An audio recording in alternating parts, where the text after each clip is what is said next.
Mwenyekiti wa shirikisho la wakuu wa polisi wa nchi za kusini mwa Afrika, yani SAPCO, ambaye ni Inspector General wa polisi IGP wa Malawi, Bwana Richard Chakupaleza Chikoko Luhanga, anatarajiwa kufanya ziara rasmi nchini Tanzania kuanzia tarehe 20 hadi 23 Aprili 2026 na atapokelewa na mwenyeji wake mkuu wa Jeshi la Polisi Tanzania IGP Camillus Wambura.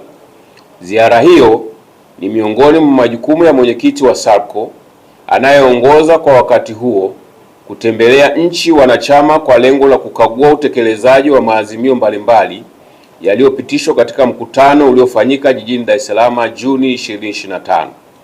Wakati wa ziara hiyo kutafanyika kikao maalum kitakacholenga kutoa taarifa ya utekelezaji wa maazimio kwa mwenyekiti huyo wa SAPCO.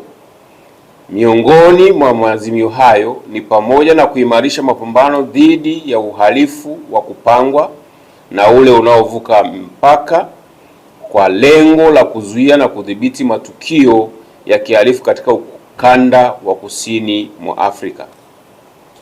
SAPCO ilianzishwa mwaka 1995 kwa dhamira ya kuimarisha ushirikiano kati ya majeshi ya polisi katika nchi za kusini mwa Afrika kwa lengo la kukabiliana na uhalifu wa kupangwa na unaovuka mipaka. Madhumuni mengine ni pamoja na kubadilishana taarifa na uzoefu katika kutekeleza majukumu ya polisi.